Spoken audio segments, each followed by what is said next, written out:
রাখবেন যতই নাড়ো কলকাঠি, নবান্নে যাবে হাওয়াই চটি। ইন্দাস বিধানসভা কেন্দ্রের তৃণমূল কংগ্রেসের মনোনীত প্রার্থী শ্যামলী রায় বাগদির সমর্থনে এবার ভোট প্রচারের ময়দানে নামলেন সাংসদ তথা তৃণমূলের যুবনেত্রী সায়নী ঘোষ। আজ ইন্দাস বিধানসভার লস্করদিঘি পাড়া থেকে শাসপুর সিধু-কানু মূর্তির পাদদেশ পর্যন্ত হুডকোলা গাড়িতে তৃণমূল কংগ্রেসের মনোনীত প্রার্থীকে নিয়ে ভোট প্রচার করলেন সায়নী ঘোষ। এরপর সিধু-কানু মূর্তির পাদদেশে একটি পথসভা করেন সায়নী ঘোষ। সেখানে মঞ্চে বক্তব্য রাখতে গিয়ে বিজেপি সরকারকে তুলোধনা করেন। অভিনব পন্থায় মঞ্চে বক্তব্য রাখতে গিয়ে কর্মী সমর্থকদের উদ্দেশ্যে গানে গানে ভোট প্রচার করেন সায়নী ঘোষ। প্রধানমন্ত্রী নরেন্দ্র মোদী, স্বরাষ্ট্রমন্ত্রী অমিত শাহকে কটাক্ষ করে বলেন, আপনারা যতই নাড়ুন কলকাঠি, নবান্নেই যাবে হাওয়াই চটি।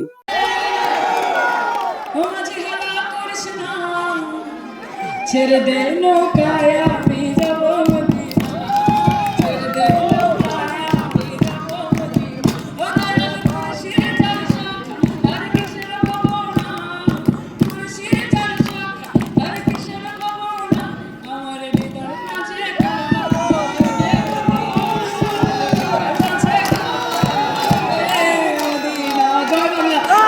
আমি তো আপনাদের মেয়ে, এত কিছু বলার কি আছে? আর আজকে যখন রাস্তায় বেরিয়েছি আমি ভাবছি যে 1:30টা বেজে গেছে, এরপর কি লোক থাকবে? কার প্রচারে বেরিয়েছি, সে তো ক্যান্ডিডেট নিজেই এত ডাইনামিক। শ্যামলী রায় আপনাদের প্রার্থী, মাটির মানুষ মা, এমন প্রার্থী নির্বাচিত করতে হবে যে আপনাদের একজন। কাজে এই যে প্রার্থী আপনারা পেয়েছেন, মমতাদি যাকে পাঠিয়েছে, তিনি আপনাদের ঘরের মেয়ে, তিনি আপনাদের একজন হয়ে কাজ করবে, এটা আমার বিশ্বাস। আমার মায়েরা এখানে অনেকক্ষণ ধরে অপেক্ষা করেছে। খাওয়া দাওয়া হয়েছে নাকি? কি রান্না হয়েছে আজকে? আলু পোস্ত? হ্যাঁ, জিতিয়ে দাও। যেদিন সবুজ আবির খেলা হবে তারপর পরে সায়নী এসে একদিন বাড়িতে বসে খাবার খেয়ে যাবে তোমাদের সাথে, কথা দিয়ে যাচ্ছি আমি। আপনাদের প্রতি আমাদের দায়বদ্ধতা, আপনাদের প্রতি আমাদের দায়িত্ব, আপনাদের প্রতি আমাদের ভালোবাসার মা। আমি একটা কথা বলি, এটা নিজেদের জীবন থেকে হয়তো তোমরা বুঝতে পেরেছো যে লাভ ছাড়া ক্ষতি নেই, মমতা দিদি ছাড়া গতি নেই। আমাদের গতি নেই মা।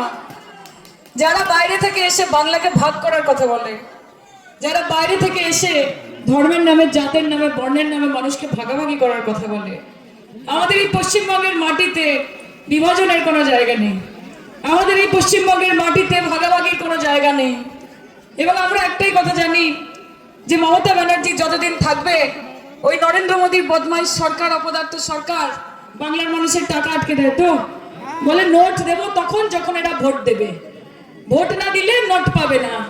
তোমাদের সকলের কাছ থেকে আজকে যেই জোরটা আমি এখানে পেয়েছি, আমি মঞ্চ থেকে দাঁড়িয়ে নরেন্দ্র মোদীর সরকার এবং বিজেপির সরকারকে একটাই কথা বলতে চাই যে তোমরা গাইড চুরি করে মা বোনেদেরকে বঞ্চিত রেখে বাংলার টাকা আটকাতে পারো, কিন্তু যতদিন মমতা বন্দ্যোপাধ্যায়ের শরীরে রক্ত রয়েছে এবং শ্বাস রয়েছে, ততদিন বাংলার উন্নয়নের চাকা তোমরা আটকাতে পারবে না। কারণ আমার দিদির নাম মমতা ব্যানার্জি। আমরা বলি আমাদের অনুপ্রেরণা মমতা ব্যানার্জি, আর অনুপ্রেরণা আমাদের যদি মমতা ব্যানার্জি হয়, মমতা ব্যানার্জির অনুপ্রেরণা কে? সেটা হচ্ছে আমার মায়েরা। দক্ষিণ ভান্ডার কে দিয়েছে? মা, দিদি না মোদি? এটা জোরে বলবে নাকি? মা, দিদি না মোদি? স্বাস্থ্যসাথী কে দিয়েছে? মা, দিদি না মোদি? সবুজ সাথী সাইকেল কে দিয়েছে? দিদি না মোদি? স্টুডেন্টস ক্রেডিট কার্ড কে দিয়েছে? দিদি না মোদি? কৃষক বন্ধু কে দিয়েছে? দিদি না মোদি? যুব সাথী কে দিচ্ছে? দিদি না মোদি? তাহলে ভোটটা কে পাবে? মা, দিদি না মোদি? এখন আমার এসে বলছে আমাদেরকে ভোট দেন, আমরা ক্ষমতায় এলে 3000 টাকা অন্নপূর্ণা ভান্ডার দেবো। বলে যে তোমাদের তো 15টা রাজ্য আছে বিজেপি শাসিত, কত মা বোনকে রাজস্থানে, মধ্যপ্রদেশে, উত্তরপ্রদেশে, হরিয়ানাতে, বিহারে কত মা বোনের হাতে দিয়েছে অন্নপূর্ণা ভান্ডার? আর যদি অন্নপূর্ণা ভান্ডার দিতেই হয়, তাহলে মায়েরা বলবে যে যাবেন তোমাদের কাছে ভোট চাইতে, বলবে মা আমাদের ভোট দাও, অন্নপূর্ণা ভান্ডার দিব। বলবে যে আগে 1500 টাকা অ্যাডভান্স দাও। দেখি বাপু, 1500 টাকা আগে অ্যাডভান্স দিয়ে দাও, বলে নিয়ে নেবে। তাহলে হয়ে গেল অন্নপূর্ণা ভান্ডার আর 1500, সে তো দিল। আর অন্যদিকে মমতাদির 1500-1700 আছে। মমতাদি হচ্ছে গাছ মা, আর বিজেপি হচ্ছে ফল। একটা ফল, ফল একদিন আছে, পরের দিন পচা হয়ে যেতে পারে, পরের দিন পড়ে যেতে পারে। গাছকে বাঁচিয়ে রাখতে হবে, গাছকে বাঁচিয়ে রাখতে হবে। গাছ থাকলে এরকম ফল অনেক হবে। গাছ থাকলে রোদে ছায়া দেবে, গাছ থাকলে শান্তি দেবে মনে। কাজে মমতা ব্যানার্জি শুধু আমাদের মুখ্যমন্ত্রী নয়, মমতা ব্যানার্জি আমাদের দিদি, মমতা ব্যানার্জি তোমাদের মা। একটা সাদা শাড়ি হাওয়াই চটি পরে 365 দিন 365 রকম ভাবে মোদি আর শাহের নাকে দড়ি দিয়ে কি করে ঘোরাতে হয় সেটা মমতা ব্যানার্জি জানে, আর কেউ জানে না। এমন নেত্রী যে বুথে লড়াই করছে, যে ব্লকে লড়াই করছে, যে অঞ্চলে লড়াই করছে, আর সেই নেত্রী এমন যে দরকার পড়লে সুপ্রিম কোর্টে গিয়ে মানুষের অধিকারের জন্য কালো কোট গায়ে দিয়ে লড়াই করছে। একমাত্র আমাদের দিদি, আর কেউ না। দুহাত ভরে আশীর্বাদ করো মা, তোমাদের ভালোবাসা ছাড়া আমাদের আর কিছু পাওয়ার নেই। আর বাংলাকে যদি বাংলা রাখতে হয়, বাংলাকে যদি উত্তরপ্রদেশ মধ্যপ্রদেশের মতো পশ্চিম প্রদেশ না করে দিতে চাও, তাহলে বাংলাকে বাংলা রাখতে হবে, এবং তার জন্য দিদিকে থাকতে হবে, তার জন্য দিদিকে থাকতে হবে। আর তোমাদের জন্য আমি মুগ্ধ। আমি হারুনকে ধন্যবাদ জানাই। এখানে যতজন রয়েছে প্রত্যেকে, ছাত্র প্রেসিডেন্ট থেকে শুরু করে দেবনাথ এখানে রয়েছে, এবং আপনাদের ক্যান্ডিডেট শ্যামলীদি, কাজ করতে হবে তো, ভালো করে কাজ করবেন। মমতাদি অনেক ভরসা করে আপনাকে পাঠিয়েছে, যাতে আগামী দিন আমরা বলতে পারি যেরকম দিদির জন্য আমি গান গাই, ঠিক সেরকম ভাবে এখানকার মানুষ আপনার জন্য গান গাইবে। কি গাইবে মা? তোমার মাঝারে রাখিব, ছেড়ে দেব না, ছেড়ে দিলে সোনার গুড় আর তো পাবো না, না না না, যেতে দেব না, তাই হৃদ মাঝার রাখিব, ছেড়ে দেব না, দিদিকে পক্ষ মাঝে রাখিব, ছেড়ে দেব না। ওই আমি যাব ব্রজের খুলে খুলে, ওরা মন মাখবো ওরার রাঙা তুলি, ওই আমি যাব ব্রজের খুলে খুলে।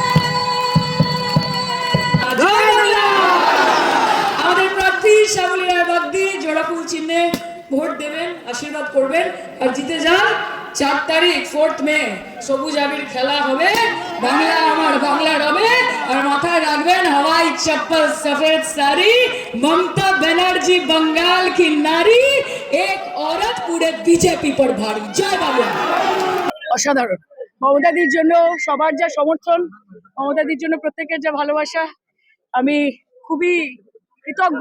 এবং এত ভালো ভালো প্রার্থী এবার দিদি এবং অভিষেক দা দিয়েছেন, মানুষ খুব স্বতঃস্ফূর্ত ভাবে অ্যাকসেপ্ট করেছেন, গ্রহণ করেছেন।